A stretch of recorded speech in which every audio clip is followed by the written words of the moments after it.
Comme Madame a déjà dit, que j'ai terminé en 1975, j'ai obtenu mon diplôme de l'histoire de l'art à l'Université de Varsovie.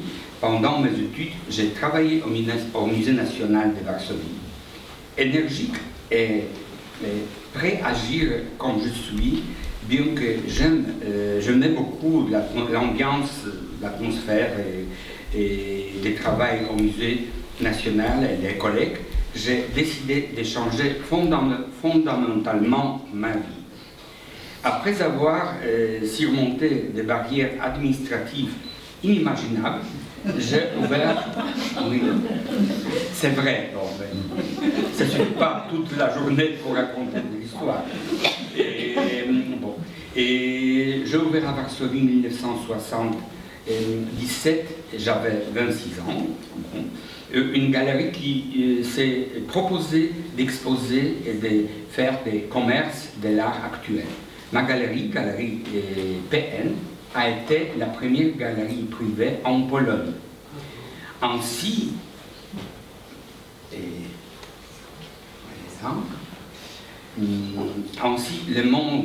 le monopole des dessins et salons d'État qui s'occupaient du commerce de l'art a-t-il été brisé. Les vernissages organisés dans un local de 25 mètres carrés réunissaient l'élite artistique de Varsovie. Alors, quelques photos, ça c'est la première photo, c'est photo de la galerie, maintenant c'est l'ouverture des galeries. Et ça, ce sont de très bons souvenirs avec des amis. Monsieur, c'est ex-ambassadeur de France en Pologne, monsieur Jean-Bernard Raymond, avec sa épouse, Krzysztof, l'artiste que j'exposais, qu'il est dans la collection de monsieur l'ambassadeur. Ça, c'est une dame, c'est Madame Anne Rothschild, que j'avais la chance d'exposer des gravures d'elle. Et voilà. Pardon? Il faut que tu dises que le barbu, c'est toi. Ah oui, le barbu se voit. Peut-être. Oui, c'est pas évident, les temps marchent vite. Oui, bon.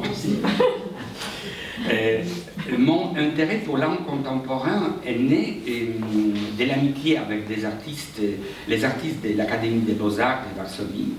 Et les professeurs comme Stefan Gierowski, Tadeusz Dominik, Henryk Musiałowicz, les jeunes diplômés comme Marian Czapla, Krzysztof Wachowiak, Yuri Zieliński, Andrutkowski et beaucoup des autres. Et grâce à ma galerie, j'ai connu des artistes de toute la Pologne. Les contacts avec les artistes, les lignes d'amitié d'une proche collaboration m'ont fait comprendre que c'était le meilleur moment pour créer une collection d'art moderne polonais. Mais mon expérience de collectionner de l'art russe commence en 1987, donc 10 ans plus tard. Et j'avais déjà fait un voyage étudiantin à Moscou, mais lorsque je suis allé entre l'année-là, j'ai vu que tout est changé. J'ai fait connaissance avec plusieurs artistes et vu leurs ateliers. J'étais entre autres artistes, j'ai vu Eric Buatov et son épouse Natasha, Ilya Kavakov, Vladimir Yemukhin, Edith Steinberg, Dmitri Pławiński, Dmitri Prigov ou Vladimir Yankilevski, qui avaient alors une exposition individuelle à la galerie Mała Gruzhinska. Voilà, ces photos de cette galerie. Et ce moment-là, j'ai acheté les premiers tableaux de ma collection. Je les montrerai plus tard, parce que maintenant, ce sont des photos. C'est voilà la route vers l'atelier d'Ilya Kavakov, qui était moins connu que maintenant. Naturellement, ça, c'est des photos dans l'atelier de Buatov et Oleg Vassiliev. Barbu, c'est moi. Voilà. Et Edith Steinberg dans son appartement à Paris, ma collègue de ma fondation, Nina Rozwadowska.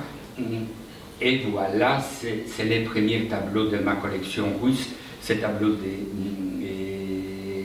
M. Yankelevski, qui habitait à Paris et des années. Et la valeur artistique de ces œuvres, on ne s'attendait pas à trouver dans la patrie des réalistes socialistes, m'a fasciné. J'ai visité des dizaines des ateliers, pris des contenus, des photos, vécu des moments merveilleux, ayant tous les temps honte qu'en Pologne, nous connaissions si bien l'art européenne, américaine ou même japonaise, et que les informations sur les artistes russes nous venaient d'habitude par New York, Londres ou Paris, et presque jamais directement de Moscou. Les distances entre Varsovie et Paris et entre Varsovie et Moscou sont pareilles, mais le 19e siècle, les artistes savaient mieux que ce qui se passe à Paris qu'à Moscou. Paris était proche, tandis que Moscou restait lointain, étrange et un peu dangereux. Et en créant ma collection, j'ai senti le besoin de montrer l'art russe dans son aspect dramatique, et ses conflits, son dialogue, en rejetant l'objectivisme, voire la tentation capter les antagonismes, l'esprit des révoltes. Mais pour capter la révolte, il faut savoir contre quoi elle se dirige. Pour sentir la tension, il faut voir l'abîme qui sépare l'art officiel et l'art dissident. Pour comprendre les antagonismes, il faut rappeler la morne réalité des temps de Khrouchtchev et de Brejnev. De nombreux voyages en Russie, cercler les relations des amis de plus en plus larges, la connaissance de l'art russe acquise dans les ateliers des artistes plus approfondis m'ont permis de construire ma collection et de la présenter la première exposition non et conformiste, visage de l'art russe, visage de l'art russe des années 1950-1980, organisé au musée Xaver Dunikovski à Kulikarni à Varsovie, c'est un département du musée national, et puis au musée national russe à Saint-Pétersbourg. Voilà. Ça c'est Saint-Pétersbourg et à droite, oui. À droite, c'est une partie de musée russe avec des drapeaux de publicité de ma exposition. Voilà, c'est une photo aussi les catalogues, vous pouvez voir si quelqu'un s'intéresse. Tous les catalogues sont mis là, ils sont maintenant dans la collection de la bibliothèque. Merci. Et voilà, ça c'est l'entrée qui dit beaucoup parce que on a eu très peu de possibilités pour faire quelque chose. C'est hauteur des salles, c'est 8 mètres ou quelque chose impossible. Alors je suis venu avec des choses de tissu noir, rouge et jaune, et c'était 1994, alors les possibilités sont complètement différentes aujourd'hui. Et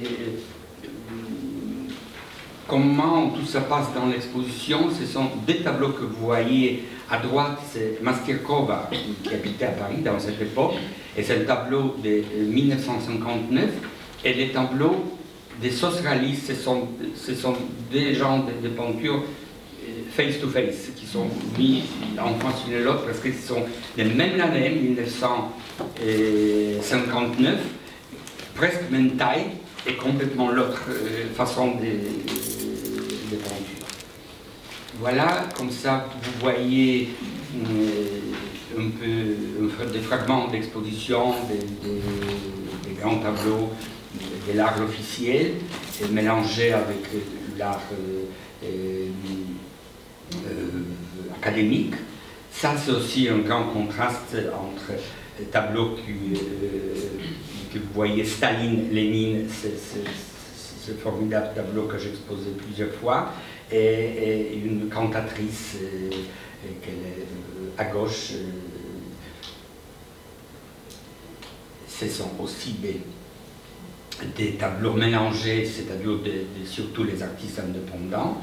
Je tout raconterai. Et aussi, vous voyez des tableaux de Jankelevski, qui est toujours à côté de moi. Et voilà, quand même, il y avait pas mal de gens, parce que c'était dans cette époque, c'est une expression importante, et la première dans cette façon. Parce que, en général, des collections sont formées où ce sont les gens, les collectionneurs, ce sont les gens qui adorent l'art indépendant, c'est-à-dire non conformistes, qui sont mal vus, etc., et en Russie, ou les gens qui aiment, comme les Américains ou les Italiens, qui aiment des socialismes.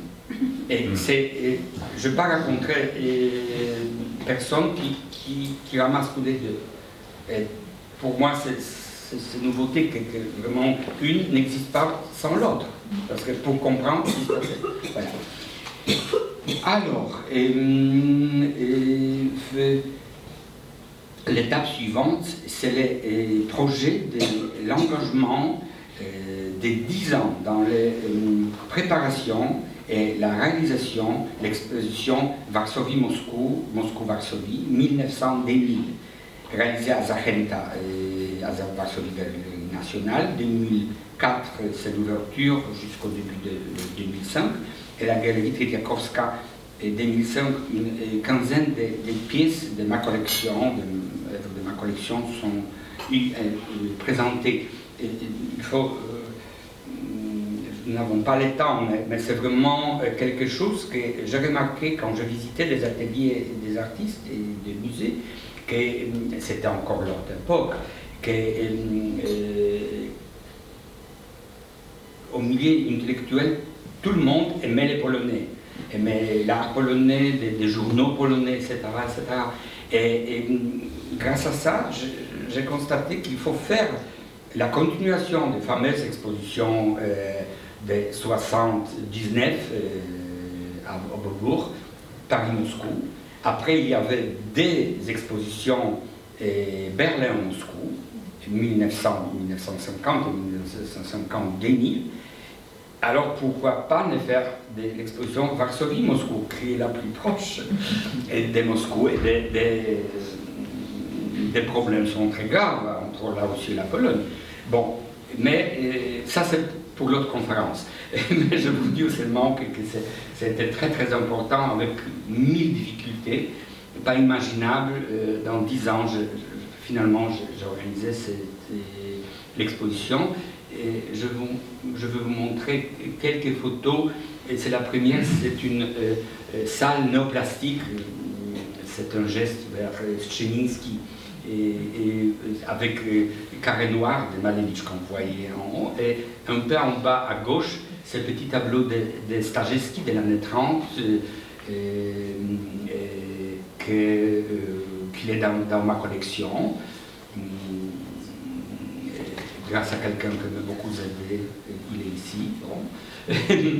Et ça, c'est l'autre espace avec des noirs et blancs photos des gens qui sont tués par Staline dans l'année 30, 37, 39.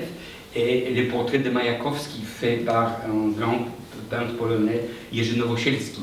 C'est une rare tableau socialiste, on peut dire socialiste, mais je dirais, je raconterai encore l'histoire. Ça, c'est l'autre photo de l'exposition de l'année 60 avec tableau. C'est les croix noires sur blanc, et les Jigarov qui appartiennent aussi à ma collection. Ici, vous voyez des Staline-Lénine qui voyagent beaucoup, et avec une petite sculpture, pas petite, une sculpture, c'est aussi une autre histoire. Pour l'objet 1, c'était la première exposition faite à Moscou dans le club des artistes de graveurs, qui a montré l'art non conformiste dans l'époque 1987. Et après cette exposition, il y avait l'exposition de Jankélievski. Et cet objet A1, il était au poubelle. Et j'ai cherché un mois l'artiste pour acheter l'objet de lui, parce qu'il était choqué, parce qu'il l'a jeté au poubelle. Bon. Mais ce sont des souvenirs d'un collectionneur. Et alors, l'idée de promouvoir l'art russe et l'art polonais a été réalisée par l'exposition Derrière les rideaux fer. L'art officiel et l'art indépendant en Union soviétique et en Pologne, et 1945 et 1949, où je puis montrer face à face l'art officiel et l'art non officiel, aussi bien des artistes russes que des artistes polonais de ma collection. Cette exposition s'est tenue au musée de l'histoire de Belgrade. Et après, une autre version a été faite, mais c'est le même sujet, et la plupart c'est le même tableau, de Gdańsk, de 2012. Et après le Gdańsk, cette même année, c'est le musée national à Gdańsk. Je l'ai montré à Moscou, au musée d'art populaire à Moscou, dans le cadre des festivals des collections particulières organisés par le Centre national d'art moderne. Pardon, monsieur, excusez-moi, est-ce que vous pouvez lire la légende, je vous prie La légende des photos. Oui, excusez-moi, c'est-à-dire, c'est les premières photos des expositions que je lis maintenant. Et maintenant, voilà, j'arrive aux photos. Parce que c'est. D'accord, bon. Oui. À gauche. Derrière rideau de fer, l'art officiel, l'art indépendant, et voilà. Et vous voyez, et c'est section triomphe d'idéologie, parce qu'on a partagé toute la collection, et vous voyez des tableaux qui sont académiques et en même temps socialistes, et des sportifs, et Andrei Orlov. Et à droite, le petit. Là, à droite, c'est Max Birstein. D'accord, qui représente Max Birstein, qui est aussi l'artiste de Moscou, qui ne veut pas maintenant, mais il a fait plusieurs tableaux de ce genre-là.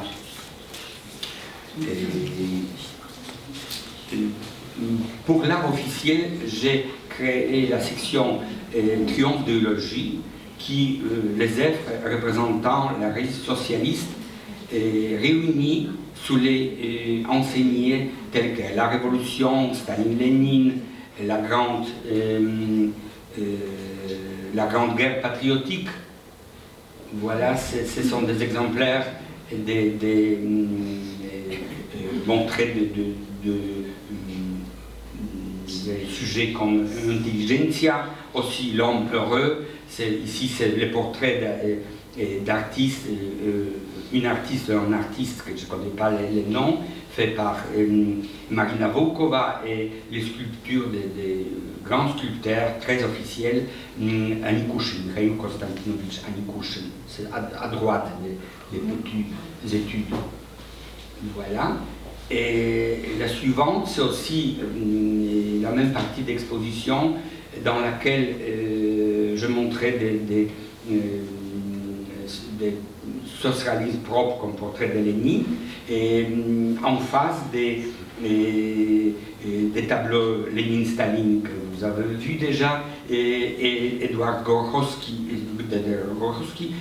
ou les tableaux, moi j'attendrai une partie des politiques de Dimitri Vobel. C'est le grand portrait de Lénine à partir de lui. Alors ce sont commentaires de l'artiste contemporain qui joue avec le socialisme. C'est l'art qu'on appelle aussi soc art, c'est assez proche. En Pologne, le réalisme socialiste a été marginal. Style officiel, il a été obligatoire dans les années 49-55, alors c'est seulement 6 ans, mais il n'a pas eu d'aussi grand impact sur la création des artistes qu'en Union soviétique. C'est pourquoi il n'a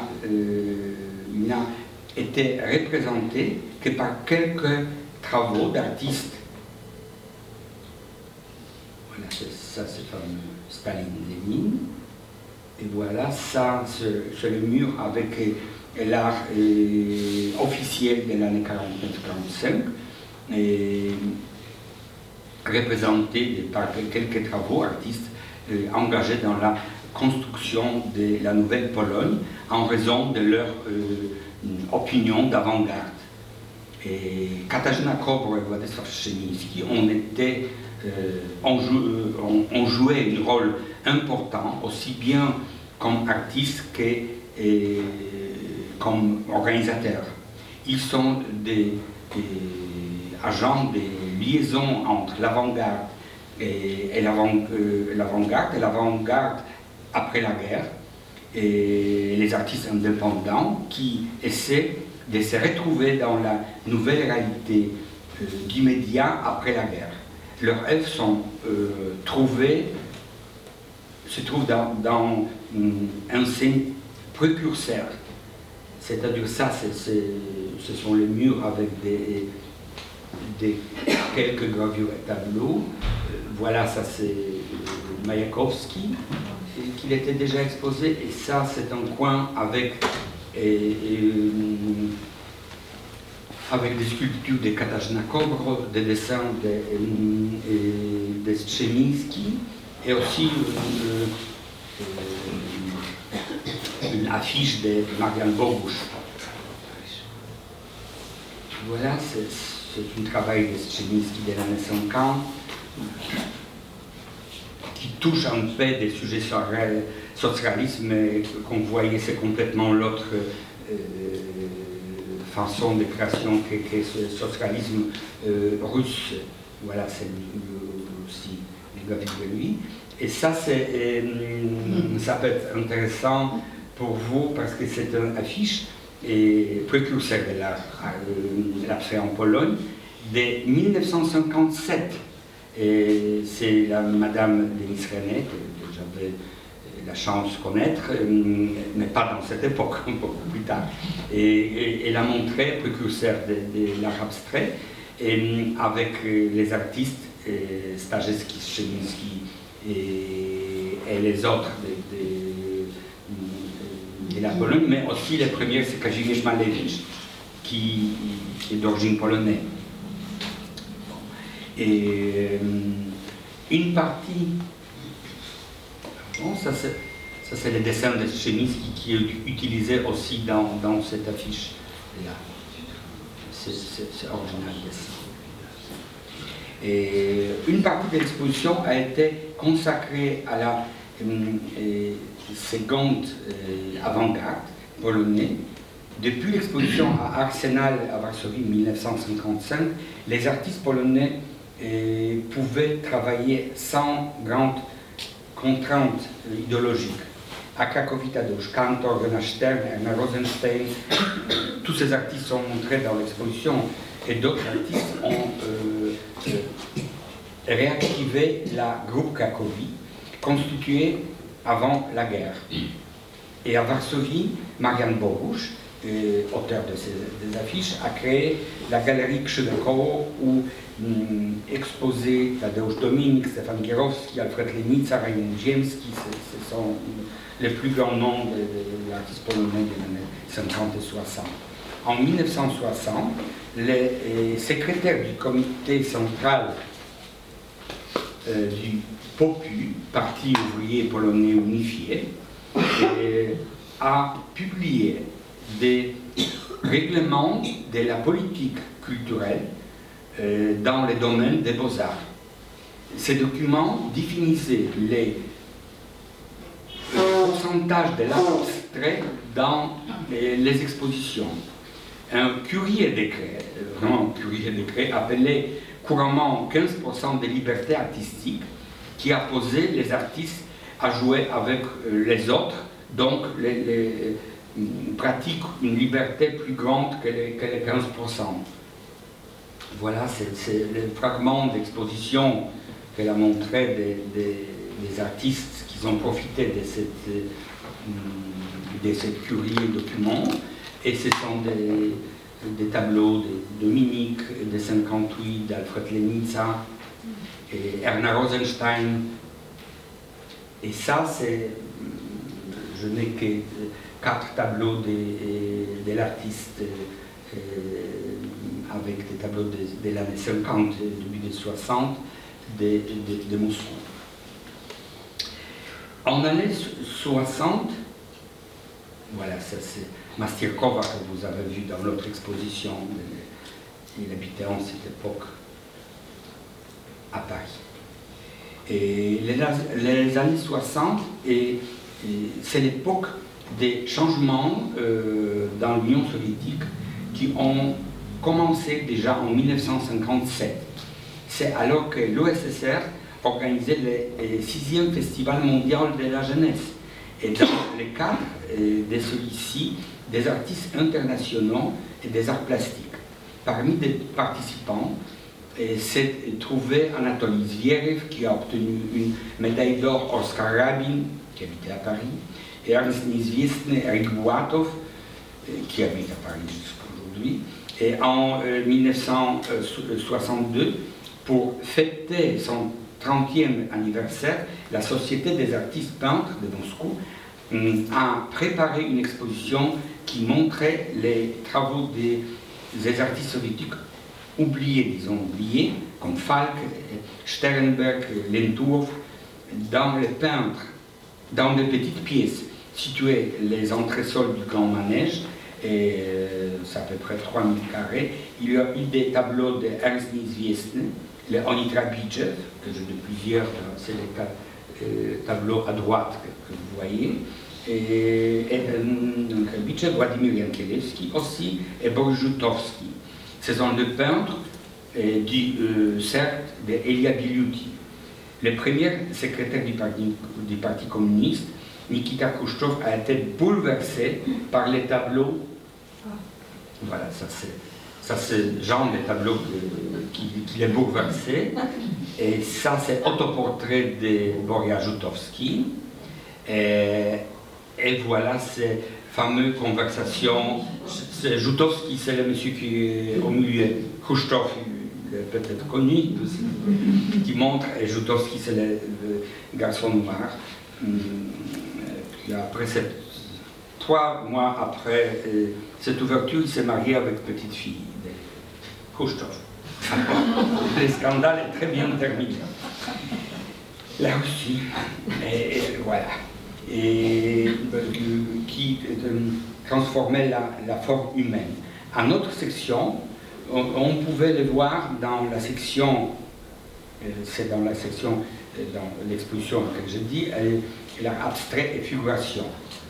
Dans le catalogue Varsovie-Moscou, il y a une remarque du professeur, et c'est le catalogue qui est aussi ici, le professeur Andrzej Turovski. Alors, c'est le remarque. Et il a écrit le texte. Et il est à noter que des années plus tard, Leonid Rabichev, un des tableaux que vous avez vu, s'est demandé ce qui était devenu les travaux des cercles des Bilutin présentés au manège, constatant qu'il y avait travaux des cercles des Bilutin présentés à manège. Constatant, pardon, il y avait seulement un collectionneur polonais, Piotr Nowicki, qui s'intéressait et les achetait directement aux artistes. Il est donc possible qu'il se trouve toujours dans la collection. Ça, c'est ça la vérité, parce que le fameux chef d'une énorme organisation complètement officielle, il a interdit aux artistes de vendre quelque chose sans lui, c'est-à-dire c'est complètement dictateur. Montrer les différentes manières de présenter la figure humaine. La section suivante, les signes et les sens, voilà,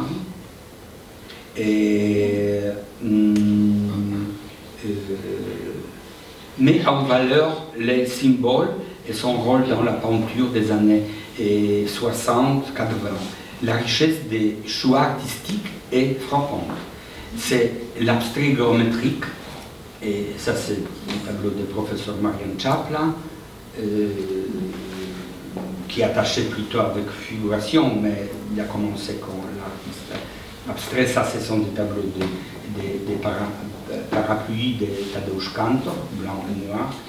Et voilà, ça, ce sont les artistes russes, fameux tableau Croix Noire, et Kabakov à droite, et Infante au milieu, les familles, vous avez, et là. Et comme Henryk Winiarski, Levi Fiałkowski à côté des travaux Mchorowicz ou Chapla. Dans l'année 80, c'est l'état de guerre proclamé le 13 décembre 1980 par le général Wojciech Jaruzelski, qui a pesé sur l'attitude des artistes, du milieu des soldats dans les rues, les couvre-feu de 10h du soir jusqu'aux 6h du matin, et les restrictions de la censure ont provoqué une contestation nationale. D'où le titre de la section suivante en pognol, c'est l'art des contestations. Et c'est encore un tableau qui est attaché avec une partie. Voilà, ça c'est, ce sont des tableaux d'époque d'état de guerre des artistes polonais.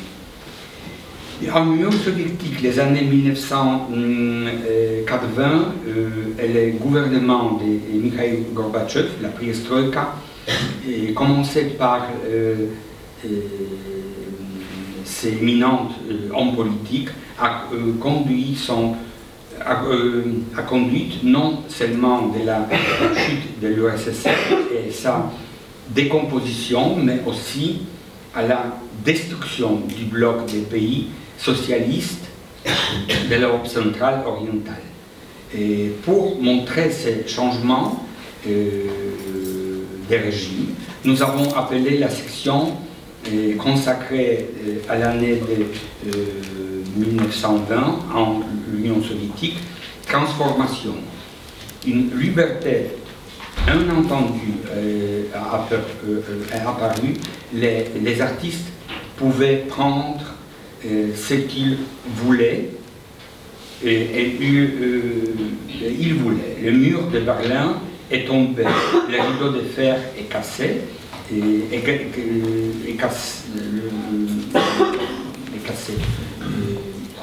par chance, il reste toujours œuvres qui témoignent de ces années déjà lointaines. Voilà, je veux vous montrer encore des tableaux de cette époque, de Władysław Hasior, par exemple, de Marian Chapla, du page pour mineurs. Et voilà les artistes russes, comme Dima Wrubel, et les autres comme Eric Buatov de gravure qui sont en bas, Vladimir Nemukhin, le fameux sculpteur d'objet 1, et Ilya Kabakov, et deux gravures d'Eric Buatov, qui habite à Paris. Voilà. Et pour résumer, la collection appelée du nom d'exposition derrière le rideau de fer, l'art officiel, l'art indépendant de l'Union soviétique en Pologne, les années 45-89, a été constitué grâce à des longues recherches, de meilleurs travaux des artistes russes et des artistes polonais dans leur atelier, chez les descendants et les collectionneurs. C'est un ensemble de tableaux, dessins, sculpteurs et gravures d'artistes russes et polonais de la seconde moitié du XXe siècle qu'il serait impossible de refaire de nos jours. Et le fait d'avoir mis côte à côte des artistes travaillant à la même époque, mais qui, pour les raisons politiques, n'ont jamais pu exposer ensemble, donne à cette collection un caractère unique.